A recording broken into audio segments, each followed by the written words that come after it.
Alors effectivement, pendant une vingtaine d'années, j'étais dans le monde de la finance, donc avec des certitudes. Je connaissais le monde de la finance, je savais comment l'économie mondiale fonctionnait, puisque c'était mon quotidien. Et toutes les conversations qu'on pouvait m'apporter sur l'écologie, la finitude du monde, etc., je balayais ça d'un revers de la main, j'y croyais pas beaucoup. Et puis en 2007, il y a eu un événement assez exceptionnel qui s'est produit, vous vous en rappelez, c'est la crise des subprimes, l'effondrement des grandes banques américaines. Et là, ça a été un électrochoc. J'avais pas mal de conversations un peu houleuses avec mon époux sur la question, sur le métier que je faisais, sur les limites du modèle. Ça, plus les subprimes, là j'ai pris conscience que j'étais complètement dans l'erreur, qu'on allait droit dans le mur. Et finalement, toute la conception du monde que je pouvais avoir, toutes les certitudes que j'avais jusqu'ici, elles ont volé en éclats en quelques mois. Et c'est pour ça que je suis là ce soir, parce que j'ai pris conscience que finalement tout ça n'était pas si grave, et que c'était même une chance. Parce que nous avons la chance exceptionnelle de vivre une période exceptionnelle dans l'histoire de l'humanité. Nous allons pouvoir changer le monde. Mais avant de changer le monde, ça c'est le côté enthousiasmant, je vais vous demander un petit effort, il va falloir qu'on fasse un travail de deuil, il faut tourner la page. Et tourner la page, c'est tourner la page du monde dans lequel nous vivons aujourd'hui. Et ça, pour le faire, je vais m'appuyer sur les travaux d'un Américain qui s'appelle Jared Diamond, qui a publié Collapse. Et vous allez voir en quelques minutes, en 2 minutes, que les 5 facteurs d'effondrement des grandes civilisations sont réunis aujourd'hui. Ça, c'est la mauvaise nouvelle. On passera aux bonnes nouvelles. Jared Diamond a identifié 5 facteurs que l'on retrouve dans l'effondrement des Mayas, des Vikings, de toutes les grandes civilisations de Mésopotamie. Et à chaque fois, ces 5 facteurs étaient réunis. Et la mauvaise nouvelle, c'est qu'en ce début de XXIe siècle, eh bien, les 5 facteurs sont réunis, mais cette fois-ci, ce n'est pas une civilisation qui est menacée, c'est le village-monde, c'est l'humanité, c'est nous tous. Voilà pourquoi c'est extrêmement important d'en prendre conscience. Alors, le premier facteur d'effondrement, vous le connaissez, c'est assez évident, c'est le facteur environnemental. Nous avons infligé depuis 2 siècles, et surtout depuis une cinquantaine d'années, des dommages environnementaux parfois irréversibles. Deuxième facteur, le dérèglement climatique. Toutes les grandes civilisations ont fait face à ces dérèglements. Ça affaiblit les écosystèmes, et qui dit affaiblissement des écosystèmes dit pénurie de ressources, déstabilisation d'une société, conséquences économiques, géopolitiques, sociales, vous connaissez la suite.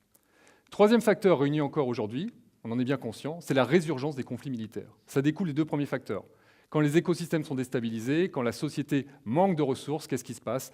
On renoue avec les conflits, on se fait la guerre. Et je vous rappelle qu'à l'heure actuelle, la France est en guerre au Mali, il ne faut pas l'oublier. Quatrième facteur, extrêmement important, tout aussi important que le précédent, c'est le délitement des alliances diplomatiques et commerciales. Plus ça va mal, plus les alliances d'hier volent en éclats. Et aujourd'hui, on est tous conscients que l'avenir de l'Europe est vraiment mis entre parenthèses, on ne sait pas ce que ça va donner. Et puis, 5e facteur, ce n'est pas le moins inquiétant, c'est l'aveuglement de nos élites. Dans tout effondrement de civilisation, les élites sont incapables d'expertiser la chute de leur monde, elles sont incapables de changer leur prisme d'analyse. Et quel est le résultat ? Eh bien, le résultat est simple, elles mènent une politique de caste politique qui accentue, qui précipite l'effondrement d'un monde. Alors après tout ce que je vous ai dit, il faut bien prendre conscience que la fin d'un monde n'est pas synonyme de la fin du monde. Et quand je vous disais qu'on vit une période exceptionnelle, extraordinaire au sens étymologique, c'est que nous vivons un trait d'union, sans doute un trait d'union entre 2 mondes. Le monde d'aujourd'hui, on est en train de tourner la page. Et le monde de demain, le monde en devenir, le monde soutenable, dont on va parler tout au long de la soirée, il commence à se matérialiser tout doucement, mais il n'est pas encore concrétisé. Et finalement, qu'est-ce qu'on vit ? On vit une période historique assez enthousiasmante, parce qu'il va falloir réinventer les choses. Et la période la plus proche de nous, durant laquelle l'homme a tout réinventé, vous la connaissez, cette période, c'est la Renaissance. Alors la question qui se pose, au XXIe siècle, vivons-nous une nouvelle Renaissance ? Donc là, on va voir si les facteurs d'une Renaissance sont réunis. Premier facteur d'une Renaissance, c'est une nouvelle appréhension du monde. Au XVe siècle, Christophe Colomb découvre les Amériques, l'homme découvre l'immensité de la planète Terre, on découvre l'immensité du monde. Et qu'est-ce qui se passe en ce moment, depuis quelques décennies, depuis quelques années ? On découvre la finitude du monde. La planète est très petite en termes de ressources, en termes de capacité, si on garde le modèle économique actuel. Nouvelle appréhension. Deuxième facteur, la Renaissance, une période de très très forte créativité. On connaît tous Léonard de Vinci, les peintres flamands. 2012, 2013, que se passe-t-il ? Très forte créativité. L'imprimante 3D en est un exemple, et il y en a bien d'autres. Troisième facteur de Renaissance, la Renaissance, contrairement aux idées reçues, n'a pas été qu'une période de créativité, c'est aussi beaucoup de violence. Guerre de religion, guerre civile, extermination des Amérindiens, esclavagisme. 2012-2013, que vit-on ? Des violences quotidiennes permanentes, et puis des enfants qui se font tuer à l'arme automatique dans des écoles. Quatrième facteur d'une renaissance, Eh bien, la Renaissance, tout le monde connaît Gutenberg et l'invention de l'imprimerie qui a changé radicalement la diffusion de la connaissance dans le monde européen, puis après dans le reste du monde. Eh bien, imaginez qu'aujourd'hui, il y a un nouvel outil technologique qui permet de diffuser la connaissance, de tout modifier.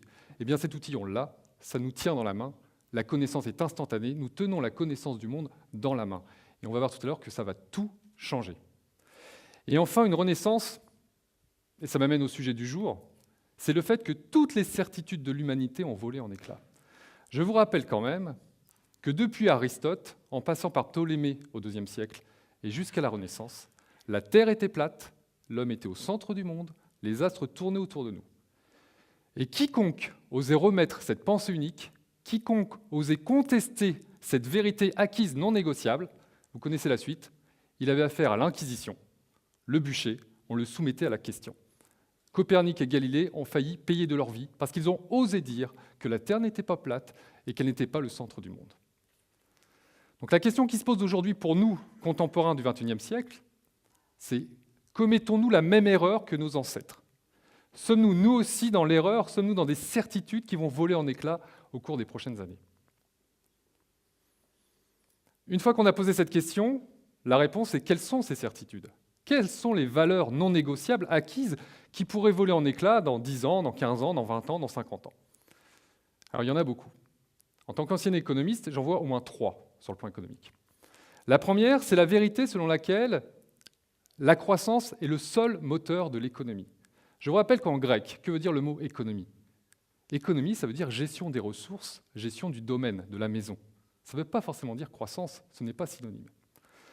Deuxième vérité qui pourrait voler en éclats, c'est celle selon laquelle la croissance est infinie, c'est notre modèle de consommation, dans un monde fini, de plus en plus petit, puisqu'on est de plus en plus nombreux, avec moins de ressources. Ce dogme, il n'est pas question de le remettre en question. Et troisième dogme, troisième vérité acquise, c'est le nécessaire sacrifice du vivant au service de cette croissance. On s'est quand même octroyé le droit à polluer, le droit à empoisonner, le droit à intoxiquer. Pourquoi? Parce que la croissance l'exige. Donc la question qui se pose aujourd'hui, c'est si nous continuons comme ça, si nous continuons à sacrifier le vivant, est-ce que la dispute, est-ce que le dialogue sera autorisé? Eh bien, la réponse n'est pas aussi évidente, parce qu'on peut s'interroger sur le fait que les gens qui remettent en cause ces dogmes de croissance, moteur de l'économie, de mythe de la croissance infinie, sont peut-être encore aujourd'hui considérés comme les hérétiques d'hier. Je vous avoue que je ne suis pas sûr qu'en ce moment, au XXIe siècle, on fasse preuve d'une grande sagesse à l'égard de ceux qui osent remettre en question un système qui nous profite à tous. Extrêmement important d'ouvrir nos esprits. Et pourtant, nous sommes de plus en plus nombreux, tous ici ce soir, je pense que vous en êtes convaincus, nous savons que le chemin pris depuis 2 siècles nous emmène directement, comme le dit si bien le philosophe Jonas, vers quoi? Vers l'impasse tragique. Le développement économique sur lequel nous basons notre modèle nous emmène dans une impasse tragique. Et Hans Jonas ajoute une très belle expression, il dit de toute façon, la nature finira par apporter son ultime veto.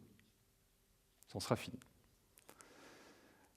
Autre question qui se pose, après ce que je viens de vous dire, et qui m'interpelle personnellement, c'est que penseront nos enfants, nos descendants, de nos comportements, de notre entêtement, de notre obsession d'un modèle économique destructeur? Eh bien, il y a fort à parier qu'ils nous appelleront peut-être barbares à l'égard du monde vivant, et peut-être qu'ils éprouveront le même mépris, la même indignation que nous pouvons éprouver aujourd'hui par rapport à ceux qui ont développé l'esclavagisme il y a 2 ou 3 siècles. Ce que je veux dire par là, c'est que nos comportements aujourd'hui ne sont pas plus glorieux que ceux que l'aujourd'hui on méprise. Pourquoi? Parce qu'il y a 3 siècles, l'esclavagisme était non négociable. Tout le modèle économique européen et américain reposait sur l'esclavagisme.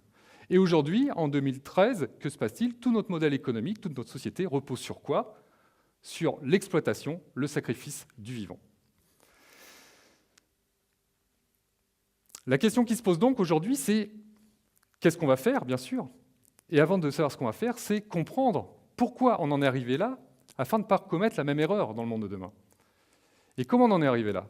Eh bien, la réponse est simple, elle tient en quelques mots. Ces quelques mots, c'est le philosophe Descartes qui nous l'a dit il y a déjà 4 siècles. Il nous a dit quoi? L'homme est le seul maître et possesseur de la nature. Point à la ligne. Nous dominons la nature, nous la façonnons, nous la modelons, nous en faisons ce que nous voulons. Et depuis cette pensée cartésienne, que se passe-t-il? Eh bien, nous considérons la nature comme un puits sans fond, comme une mine dans laquelle on vient puiser et on jette. Et c'est toute la problématique, c'est que cette nature, on la considère comme quoi? Eh bien, finalement, ça pose l'homme comme extérieur à la nature. C'est notre extériorité qui pose problème.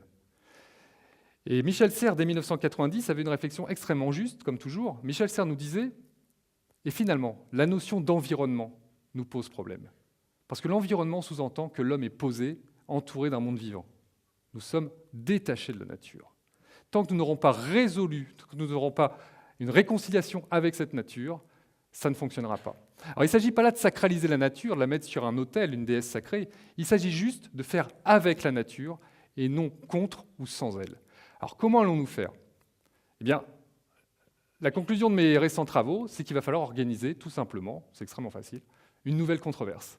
C'est quoi la controverse? C'est une dispute, c'est un débat mondial.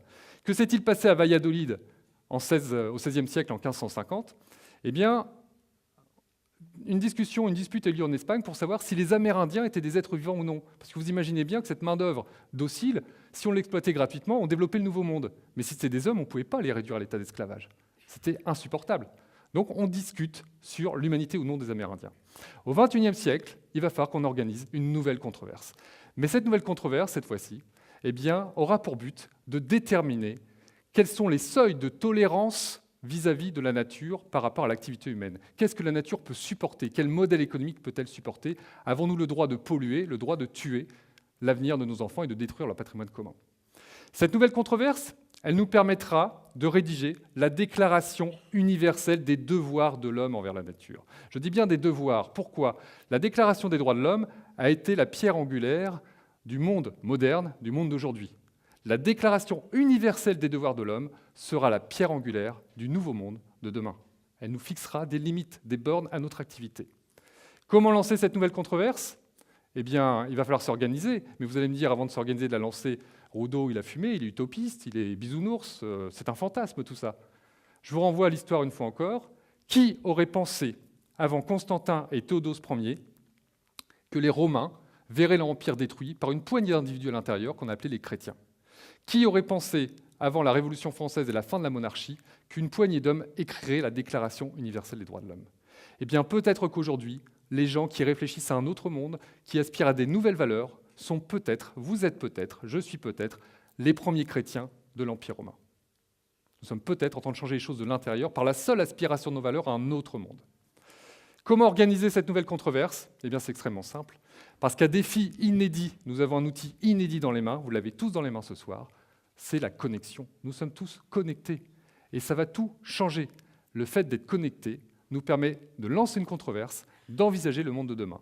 Et d'ailleurs, je terminerai sur cette connexion, puisque dès ce soir, je vous propose de lancer le premier tweet sur la nouvelle controverse, ici, maintenant, à Nantes. C'est parti, envoyez. Et je vous invite à poursuivre le débat sans moi, après ou avec moi. Merci.